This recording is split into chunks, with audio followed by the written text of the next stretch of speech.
नमस्कार दोस्तों, मेरा नाम है विमल सिंह बालाजी। स्टडी अड्डा में आप सभी का स्वागत है। बीपीएससी टीआरई 3.0 एग्जाम को लेकर के सभी बीपीएससी के जितने भी प्रीवियस ईयर मैथ के क्वेश्चन है, रीजनिंग के क्वेश्चन है, वो हम करा रहे हैं। इससे पहले पार्ट नंबर 1 देखा था, जहां पर 20 तक क्वेश्चन देख चुके हैं। नहीं देखा हो साइड में तक वीडियो मिल जाएगा।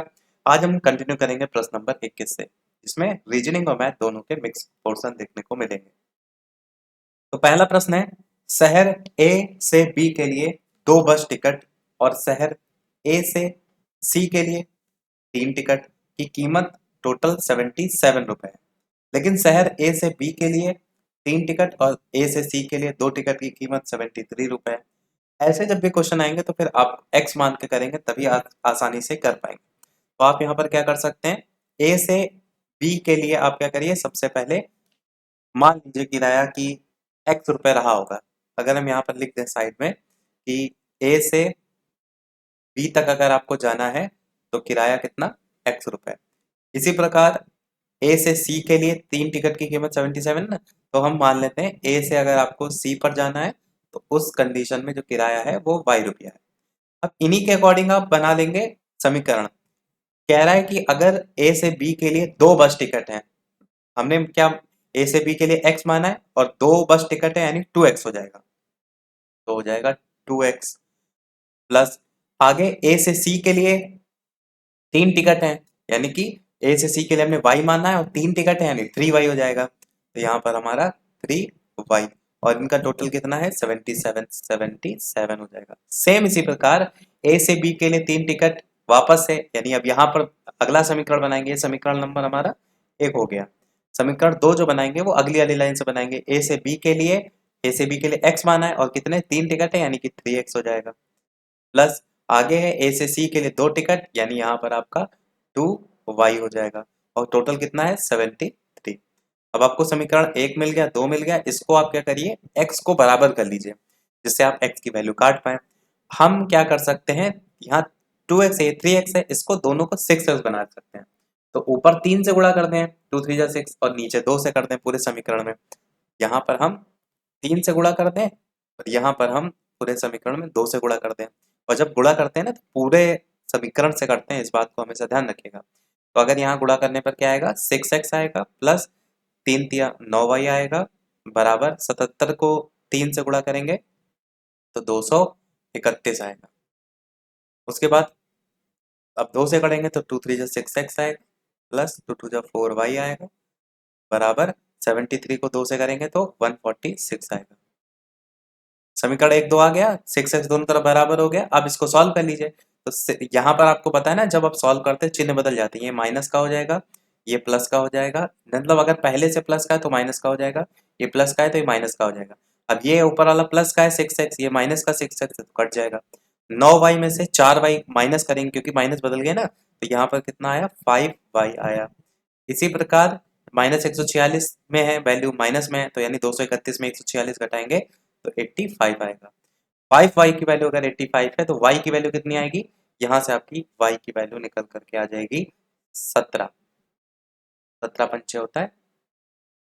अब जो y निकल करके आया, y क्या था, a से c के बीच में हमने मानी थी दूरी, ये सबसे ऊपर लिखा हुआ है। तो यहाँ पर क्या कह रहा था, कह रहा है लास्ट में ए से बी भी बताइए और ए से सी का भी किराया बताइए। तो ए से सी का तो हमारा 17 निकल करके आ गया, यानी आंसर बी वाला ही होगा क्योंकि 17 और किसी ऑप्शन में है भी नहीं। परंतु अगर आपको ए से बी का भी निकालना है, उसके लिए आप क्या करिए, जो वाई की वैल्यू निकल करके आई है वो समीकरण 1 या 2 में से किसी में रख दीजिए। मान लीजिए अगर समीकरण 1 में रखते हैं तो समीकरण 1 क्या है, 2x प्लस 3y और बराबर 77। अब यहाँ पर जो y की वैल्यू 77 है वो रखेंगे, तो यहाँ पर y की जगह क्या रख देते हैं 77। तो 3 गुणे 77, 77 नहीं 17, 3 गुणे 17 और बराबर में आपका 77। अब 17 तिया कितना होगा 51 होगा, यानी यहाँ पर गुणा करने पर आपका 51 आ जाएगा। तो 2x प्लस 51 बराबर 77। अब इस 51 को बराबर के उधर ले जाएंगे तो माइनस हो जाएगा, तो कितना बचेगा, तो 2x बराबर, मैं एक एक स्टेप रफ करते जा रहा हूँ ताकि आपको समझ में भी आता रहे, माइनस करने पर 26 आएगा। अब इसमें x की वैल्यू निकाल लेंगे तो x की वैल्यू 26 का आधा 13 होता है, यानी 13 रुपए यहाँ से निकल करके, 13 रुपए नहीं, किराया की बात की जा रही है, हाँ तो 13 रुपए ही ठीक है। तो 13 रुपए आपका आंसर यहाँ पर जो है वो सही हो जाएगा। देखिए 13 और 17 दोनों निकल के आ गए। चलिए देखते हैं अगला क्वेश्चन। एक छात्र ने सही से दुगनी गलती प्राप्त की। यदि उसने कुल 48 प्रश्न हल करने का प्रयास किया तो उसने कितने सही हल किए? एक छात्र ने इस प्रश्न में अगर आप देखेंगे तो एक्स मान के भी कर सकते हैं, ऑप्शन से भी कर सकते हैं। कह रहा है कि एक छात्र ने सही से दुगनी गलतियां प्राप्त की यदि उसने कुल 48 प्रश्न हल करने का प्रयास किया तो कितने सही हल किए। कहने का मतलब है अगर आप 48 के 3 हिस्से करेंगे तो उससे आप निकाल सकते हैं। 3 हिस्से का मतलब है कि इसका 1/3 निकालिए तो कितना निकलेगा जाके? 16, 16, 16, 16 दूना 24, 24 नहीं 32 और फिर आपका 16 तियां 48। तो अगर आप यहाँ पर देखेंगे तो यही बात यहाँ पर की गई है। एक छात्र ने जो सही प्रश्न किए, मान लीजिए उसने इसी का आपने 1/3 निकाल के देखा तो इसने प्रश्न कितने सही किए? 16 प्रश्न सही किए। और उसने क्या किया? सही से दुगनी गलतियां की। अगर इन 16 16 को जोड़ देंगे तो कितना आएगा? 16 दूना 32, 16 का जस्ट डबल है। तो यही तो बात की गई है कि उसने जो गलतियां की हैं सही ये है और उससे डबल गलतियां की यानी 32 गलतियां की हैं और कुल 48 हैं तो 48 तो तीनों का टोटल आ ही रहा है, यानी आंसर आपका 16 ही सही हो जाएगा। ये तो क्या ऑप्शन से। अब जिनको ऑप्शन से नहीं समझ में आता, एक्स से समझ में आता है, वो ये कर सकते हैं कि मान लेते हैं कि सही हल किए गए जो प्रश्न है उनकी संख्या एक्स है और जो गलतियां हैं वो आपकी 2x हैं। अब यही आपकी दोनों वैल्यू दे रखी हैं। अब दोनों की जो वैल्यू है वो कितनी दे रखी है? 48 दे रखी है, यानी x प्लस 2x बराबर आपका 48, 3x बराबर आपका 48 और x बराबर आपका 16। तो इस तरीके से भी कर सकते हैं। अगला क्वेश्चन, अनुक्रम क्यू एन के डैश, आपको क्वेश्चन मार्क की जगह बताना है ई। अगला फिर इसमें लुप्त अक्षर क्या होगा? अब क्यू से एन में देखिए तो कितने का डिफरेंस है? J K M N O P Q, यानी कि 3 पीछे जा रहे हैं। क्यू से एन में जाएंगे तो -3 आपका हो रहा है यहाँ पर। फिर एन से के में देखिए तो जे के एल एम एन, यहाँ पर भी -3 हो रहा है, तो अगला भी -3 होना चाहिए, यानी कि के से पीछे 3 जाएंगे तो आपका यहाँ पर क्या हो जाएगा? एच आई जे के, यानी एच यहाँ पर लेटर आ जाएगा, बी ऑप्शन हो जाएगा। और इसी प्रकार ई से और पीछे जाएंगे तो एच आ जाएगा। कुल मिलाकर के -3 यहाँ पर चल रहा है। अगला क्वेश्चन है अनुक्रम 4 8 16 क्वेश्चन मार्क 64, इसमें लुप्त संख्या क्या होगी? अब यहाँ पर देखेंगे तो 4 से 8 में जाएंगे तो कितने का डिफरेंस है? 4 का डिफरेंस है। 8 से 16 में जा रहे हैं तो यहाँ पर 8 का डिफरेंस है। 4 फिर 8 मतलब जस्ट डबल होता जा रहा है तो अगला डिफरेंस 16 का होना चाहिए और 16 का अगला डिफरेंस 32 का होना चाहिए अगर इस पैटर्न से काम चल रहा है। तो 16 में अगर 16 जोड़ेंगे तो कितना आएगा? 32 आएगा, जो कि ऑप्शन में है। और आगे भी चेक कर लीजिए तो 32 में 32 जोड़ेंगे 64 भी ऑप्शन में है। यानी इसी सीरीज में दे रखा है तो कुल मिलाकर के 32 ही आपका आंसर यहाँ पर हो जाएगा। जो भी डिफरेंस है उसका जस्ट डबल करते हुए आपका अगली सीरीज का अगला नंबर जो है वो आ रहा है। अगला क्वेश्चन है बाएं से दाएं लुप्त अक्षर यहाँ पर पूछा गया है कौन सा होगा? बाएं से दाएं ये पूछा गया है। तो इसमें अगर देखेंगे तो जेड डैश वी करके लिखा हुआ है, एस और वी यहाँ पर आ जाएगा। कैसे आएगा समझिए। अगर आप नीचे वाले सबसे देखेंगे सी और एफ को तो यहाँ पर कितने का डिफरेंस है? सी डी ई एफ, यानी कि यहाँ पर 3 का डिफरेंस देखने को मिल रहा है और वो भी 3 जो है वो बढ़ रहा है, प्लस हो रहा है, यानी ये आपका +3 है तो यहाँ पर भी +3 ही होना चाहिए। यानी के से अगर आप आगे बढ़ेंगे तो के एल एम एन, यानी यहाँ पर आपका 3 जोड़ने पर एन आना चाहिए और यहाँ पर वी इधर से बढ़ रहा है ना तो यानी वी से पीछे जाएंगे तो ऐसा आ जाएगा। तो एस से भी 3 आगे बढ़ करके देख लेंगे तो P Q R S T U V, तो ये तो आपका रेंज यहाँ पर सही है। अब आर और के में देखिए कितने का डिफरेंस है? K L M N O P Q R, यहाँ तो इधर अपोजिट जाएगा तो P Q R S T U V, total 7 का डिफरेंस आ रहा है। के से पर अपोजिट में आ रहा है, मतलब इधर जाने पर -7 हो रहा है। K L M N O P Q R इस तरीके से -7 हो रहा है, यानी एस से जेड में भी देख लीजिए 7 का डिफरेंस है या नहीं। तो P Q R S T U V W X Y Z, यानी यहाँ पर भी -7 का डिफरेंस आ रहा है। तो यहाँ पर भी 7 का ही डिफरेंस आएगा, यानी सी से आप जे की तरफ बढ़ेंगे 7 तो आपका कितना यहाँ पर आ जाएगा? जे आ जाएगा। इस तरीके से आपका जो आंसर निकल के आएगा, एक तो एस आया, एक तो एन आया, यहाँ पर ऐसे ब्लॉक बना देते हैं, और एक आपका जे आया। आंसर क्या आया? पहला वाला जे, फिर एस, फिर आपका एन। आपके मन में ये भी आ सकता है कि जे एस एन ही क्यों हुआ, क्यों आगे पीछे क्यों नहीं कर दिया, मतलब हमने एस को पहले क्यों नहीं लिख दिया एन को। तो यहाँ पर सबसे ऊपर लिखा भी हुआ है कि बाएं से दाएं की तरफ आपको बढ़ना है। बाएं से मतलब पहले इस वाले को, फिर इस वाले को, फिर इस वाले को, इस तरीके से आपका जे एस एन आएगा। तो जे सबसे पहले आया था, फिर दूसरे में एस, फिर तीसरे में एन। अगला, किसी कूट भाषा में कुमार को इस प्रकार से लिखा जाता है, उसी भाषा में इमोशनल कैसे लिखा जाएगा। तो कुमार को लिखने के लिए आप देखिए कि अगर सबसे पहले तो ये देख लिया करिए कि इसमें जो लेटर है क्या इसको इसी लेटर से तो नहीं लिखा गया। तो यहाँ पर K U M A R है, इमोशनल में देखिए क्या आया है, K U M A R M आया है। तो यहाँ पर के को क्या लिखा गया है, यहाँ पर एल लिखा गया है। यहाँ पर देखेंगे तो आपका नहीं, एम को देखिए आप, क्योंकि यहाँ पर तो के है नहीं, ठीक है।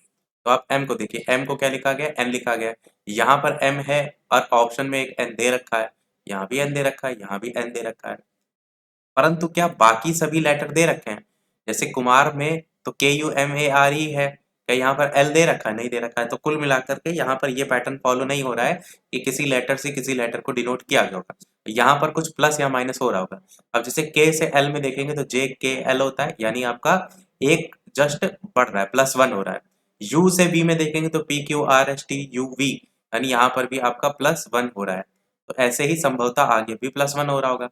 एम से एन में, ए से बी में, आर से एस में, यानी सब में +1 आपका हो रहा है। यानी यहाँ पर भी सेम वही काम कर लेना है। ई से एक आगे बढ़ेंगे तो ई के जस्ट अगला नंबर एफ आ जाएगा। तो एफ आपका दो ऑप्शन में है, इसमें भी है आपका एफ और इसमें भी है। अगला एन है, मत चेक करिए। तीसरा लेटर क्यू है, यहाँ पर पी है, इनमें चेक कर लीजिए।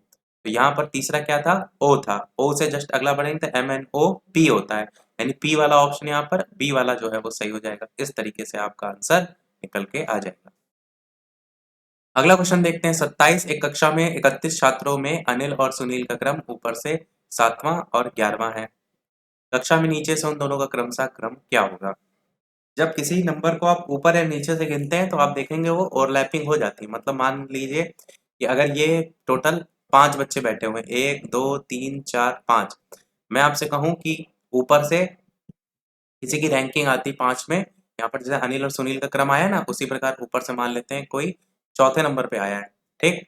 अब नीचे से जब हम बात करेंगे कौन से नंबर पे आया, तो पहले दूसरे पे आया, जबकि लोग तो 5 ही थे। अगर आप इन 4 और 2 को जोड़ देंगे तो 6 निकल जाएगा।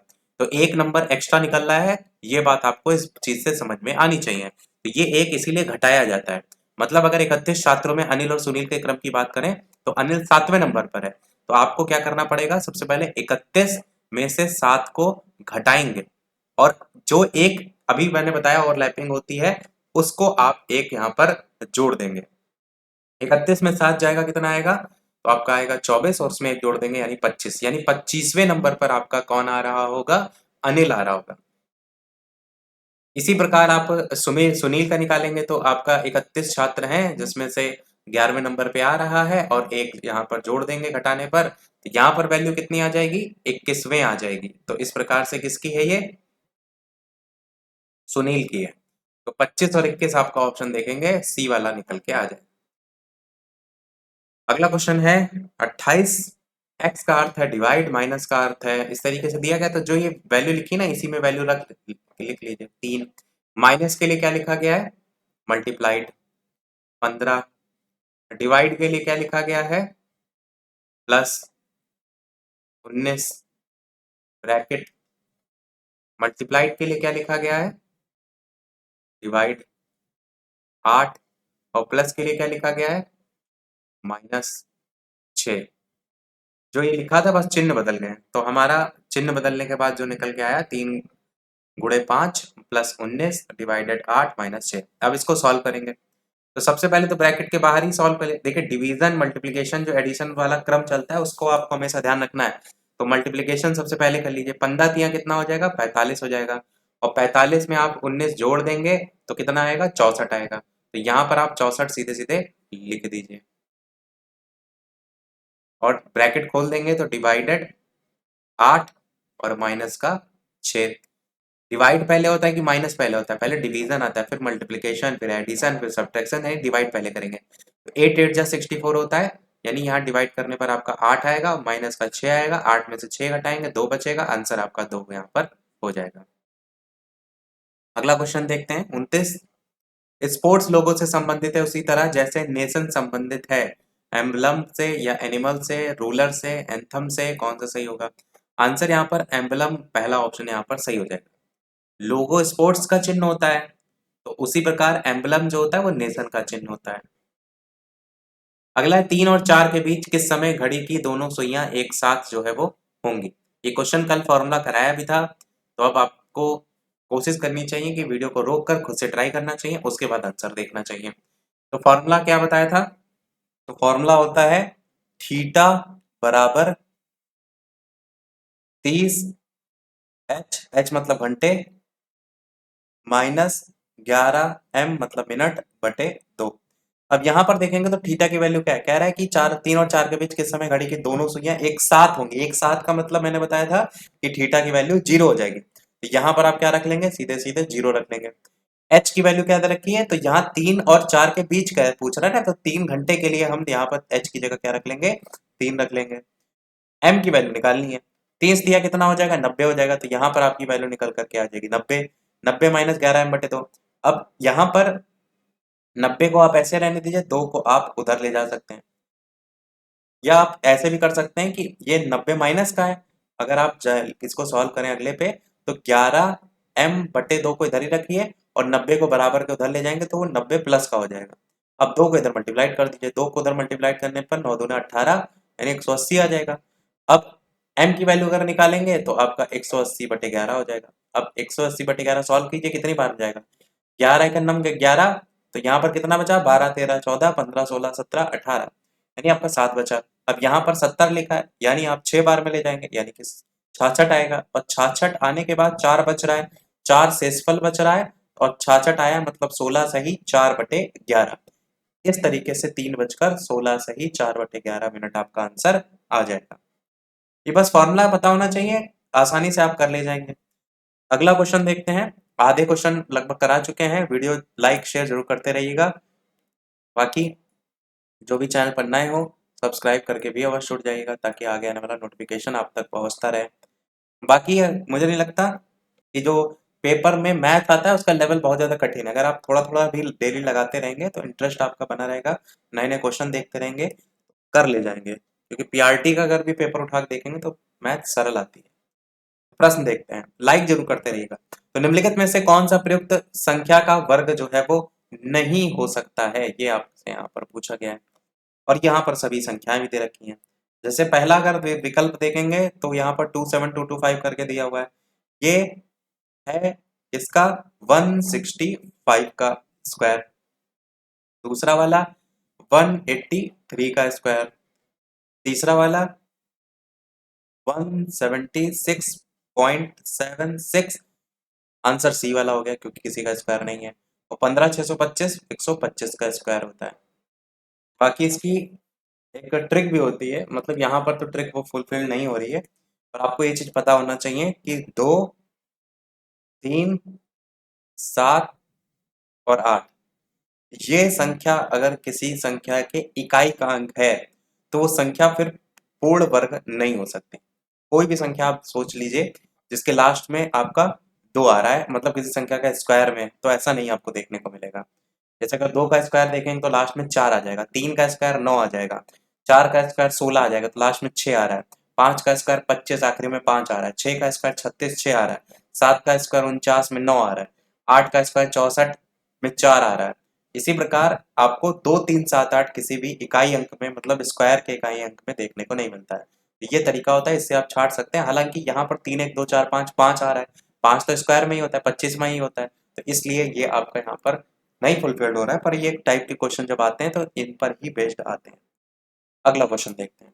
9x माइनस 4y बराबर 14, 7x माइनस 3y बराबर 11, तो x और y के मान क्या होंगे? तो आप इसको, अभी एक ऊपर क्वेश्चन आया था ना कि जिसमें x y की वैल्यू को हमने सॉल्व किया था मल्टीप्लाइड करके, वैसे आप कर सकते हैं। यानी x की वैल्यू को बराबर कर लें, तो 9 और 7 को क्या बनाए? 9 7 63 होता है, यानी दोनों को 63 बना लेते हैं। कैसे? तो समीकरण 1 में हम कर देते हैं 7 से गुणा, और 2 वाले में कर देते हैं 9 7 यानी 9 से गुणा, 9 7 63। गुणा करने पर क्या आएगा? 63x माइनस 7 4 28 और y बराबर 14 सत्ते 98। इसी प्रकार 9 7 जा 63x माइनस 9 3 जा 27y बराबर 11 गुणे 9 यानी 99। अब इसको सॉल्व कीजिए तो यहाँ पर माइनस हो जाएगा, यहाँ पर प्लस हो जाएगा, यहाँ पर माइनस हो जाएगा। 63 प्लस का माइनस का 63 कट गया।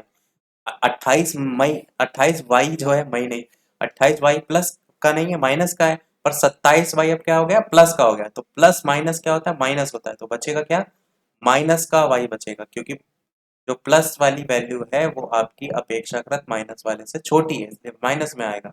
बराबर 98 और 99 यहाँ पर भी माइनस में एक आएगा। माइनस से माइनस कट गया तो y की वैल्यू क्या आई एक निकल करके आई।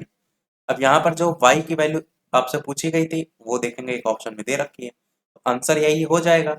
बाकी आपको चेक करने के लिए y का मान समीकरण 1 में रख दीजिए 9x माइनस 4y बराबर 14 में, तो उससे आपकी x की वैल्यू भी निकल आएगी। देख लीजिए चाहे तो 9x माइनस 4 क्योंकि y की वैल्यू 1 हो जाएगी बराबर 14, 4 उधर चला जाएगा जुड़ जाएगा, यानी 9x बराबर आपका 18 और x की वैल्यू 9 दूनी 18 होती है तो x की वैल्यू 2 आ गई। इस तरीके से निकाल सकते हैं। केवल समीकरण इसमें सॉल्व करना था, बाकी तो कुछ करना नहीं था। अगला क्वेश्चन देखते हैं। यहाँ पर देखेंगे तो 2 मल्टीप्लाइड में पूरा दे रखा है 456 प्लस 358 का होल स्क्वायर, और इस तरीके से जैसे इस तरीके के क्वेश्चन आते हैं तो आप देखेंगे इसमें कई बार फॉर्मूला लग जाता है। जैसे यहाँ पर थोड़ा सा अगर कंपैरिजन करेंगे तो a इसको मान ले प्लस बी का होल स्क्वायर माइनस 2 इंटू ए इंटू बी, ये किसका आपका फॉर्मूला बनता है, ये चीज आपको ध्यान देना है। 456 का स्क्वायर प्लस 358 का स्क्वायर, तो यहाँ पर सारी चीजें कट के देखेगा दो ही बचेगा। ऐसे क्वेश्चन में अधिकतर अंदर की वैल्यू कट जाती है।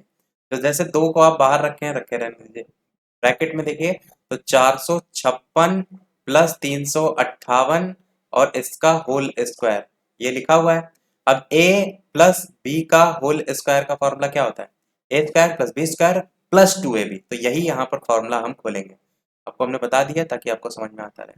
तो ए स्क्वायर ये बड़ा ब्रैकेट बना देते हैं, तो ए स्क्वायर यानी 456 का स्क्वायर, बी स्क्वायर यानी कि 358 का स्क्वायर प्लस 2ab यानी 2 इंटू 456 गुणे 358, 2ab हो गया।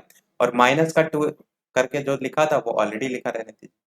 इसको आप चाहें तो ब्रैकेट में लगा भी सकते हैं, क्योंकि वैसे तो पूरे ब्रैकेट में तो बंद क्यों करेंगे, ठीक है। -2 और 456, और इसको चाहें तो मल्टीप्लाई ब्रैकेट खोल लीजिए, इससे कोई मतलब नहीं, मल्टीप्लाइड और गुणे 358 और बड़ा वाला ब्रैकेट यहाँ जाके बंद हो जाएगा। ये देखेंगे तो प्लस का 2 इंटू 456 गुणे 358 ये आपका कट रहा है माइनस के 2 गुणे 456 गुणे 358 से, और बटे में जो आपका था वो आप ऐसे रहने दीजिए।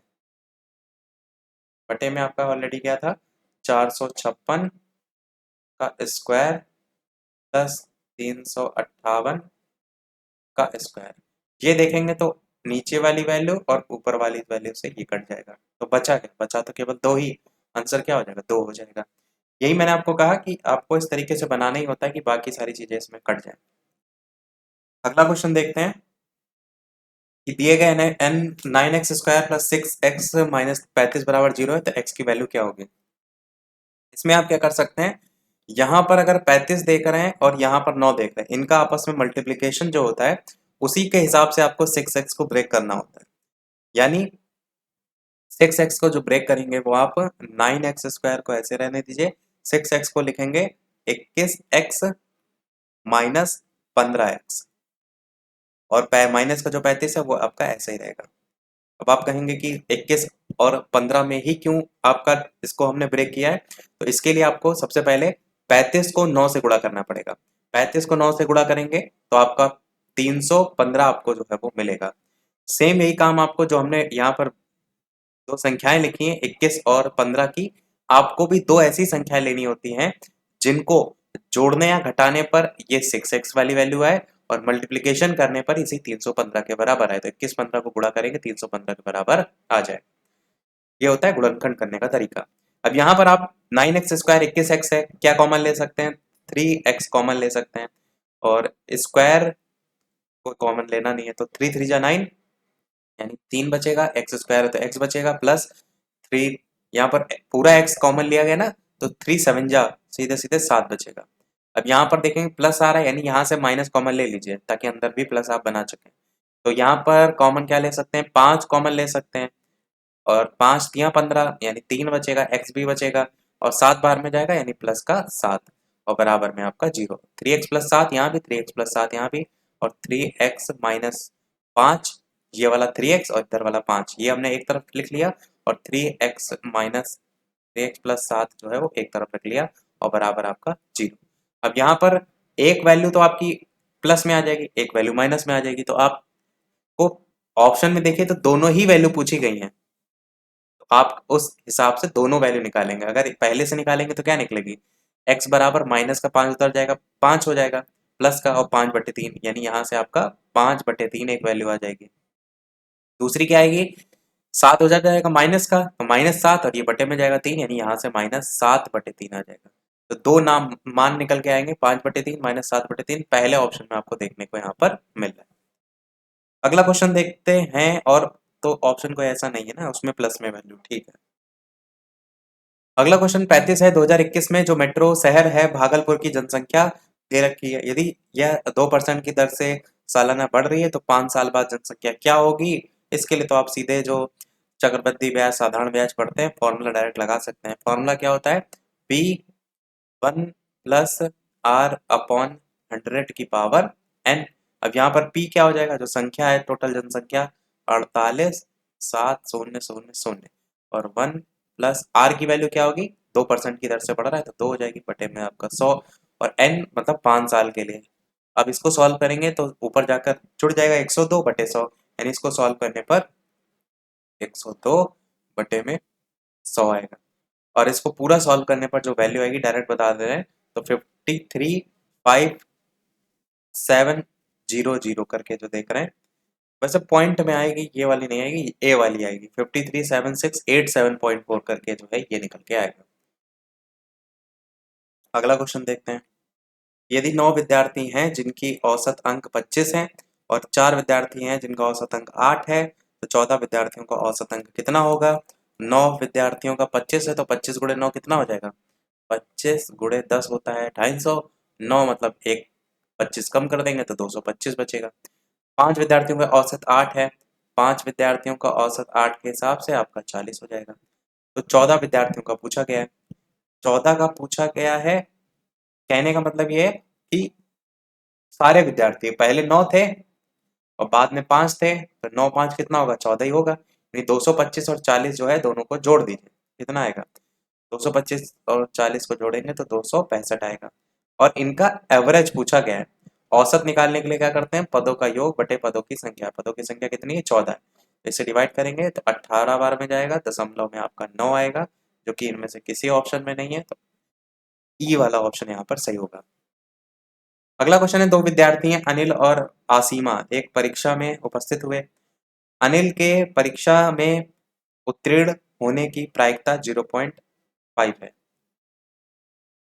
और असीमा के परीक्षा में उत्तीर्ण होने की प्रायिकता 0.10 है। दोनों के परीक्षा में उत्तीर्ण होने की प्रायिकता 0.02 है, दोनों के कॉमन है।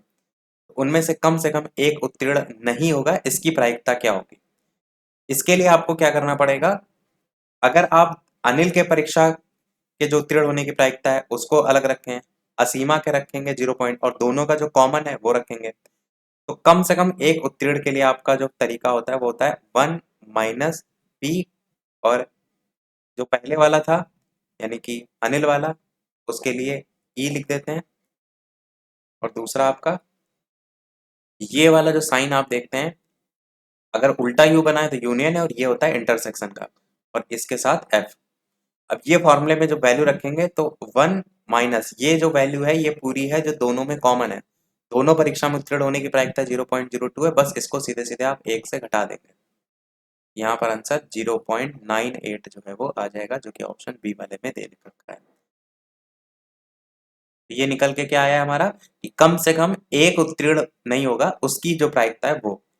इसी को आप गोला बना करके भी कर सकते हैं, जिसमें दर्शाया जाता है।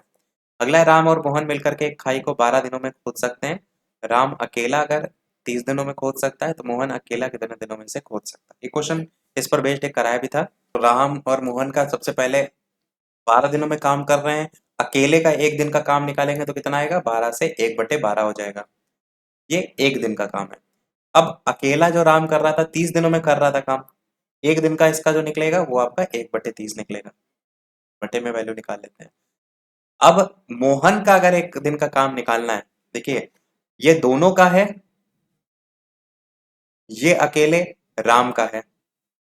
अब बचा तो एक मोहन ही ना, तो अगर मोहन का निकालना है तो क्या करना पड़ेगा, दोनों को आपस में माइनस कर दीजिए। तो 1/12 माइनस 1/30 जितना आएगा वो मोहन का आ जाएगा। तो माइनस करने में कितना आएगा, 1/20 भाग आ जाएगा। और यही हमसे पूछा ही गया था कि कितने दिनों में मोहन अकेला कर सकता है। तो ये जो है वो 1/20 एक दिन का आया है। अगर टोटल निकालेंगे तो इसको वापस से पलट देंगे, यानी कि 20 दिन आपका आंसर यहाँ पर हो जाएगा। ऑप्शन नंबर सी वाला लास्ट क्वेश्चन इस वीडियो का। इसके बाद एक क्वेश्चन आपसे भी पूछेंगे कि 35 छात्रों की एक कक्षा में 24 को क्रिकेट खेलना पसंद है, 16 ऐसे हैं जिनको फुटबॉल खेलना पसंद है, साथ ही प्रत्येक छात्र दो में से कम एक खेल खेलना पसंद करता है। तो कितने छात्र हैं जो क्रिकेट और फुटबॉल दोनों खेलना पसंद करते हैं। अभी इस तरीके का क्वेश्चन ऊपर आया भी था। अब इसको एक बार गोला तरीके से बता देते हैं। अभी उस तरीके से बता ही दिया था तो थोड़ा सा डिफरेंट हो जाएगा। ये टोटल 35 छात्र हैं आपके। इस 35 छात्रों की कक्षा में 24 ऐसे हैं जो कि आपके क्या कर रहे हैं, क्रिकेट खेल रहे हैं, और 16 ऐसे हैं जो आपके फुटबॉल खेल रहे हैं। और ये भी कहा जा रहा है कि साथ ही प्रत्येक छात्र ऐसा है जो दो खेलों में से कम एक खेल तो खेल ही रहा है। तो जो है सब इसी के अंतर्गत ही आ रहे हैं। परंतु आखिरी में पूछा गया है कितने छात्र हैं जो क्रिकेट और फुटबॉल दोनों खेलना पसंद करते हैं। तो अगर हम 35 छात्र ले लें, टोटल हैं, अब इसी में से ही आपके 24 छात्र वो भी हैं और क्रिकेट वाले भी और फुटबॉल वाले भी, दोनों को अगर जोड़ेंगे कितना आएगा, 24 16 40 हो जाएगा। इस 40 में से अगर हम 35 को घटा दें तो आपको वो पता चल जाएगा कि कितने ऐसे छात्र हैं जो दोनों खेल खेलना पसंद करते हैं। तो 5 आपका यहाँ पर आंसर आ जाएगा। तो कुछ नहीं करना है, दोनों का टोटल को घटा देना है टोटल छात्रों से, जिससे ओवरलैपिंग आपकी यहाँ से वैल्यू अपने आप हट जाती है। अच्छा, इस चीज को भी समझिएगा कि जो ये 35 है ये कौन सी वैल्यू है। ये 35 वो हैं जो कम से कम एक खेल तो पसंद कर ही रहे हैं, क्योंकि 35 टोटल छात्र थे और ये भी बोल दिया गया था कि प्रत्येक छात्र कम से कम एक खेल खेलना पसंद करता है। तो हमने क्या किया, इस एक खेल वाले जो कैंडिडेट थे उसको, यहाँ पर जो 24 थे जो कि आपके खेल रहे थे क्या, केवल क्रिकेट, उनको, और 16 ऐसे थे जो आपके फुटबॉल वाले थे उनको।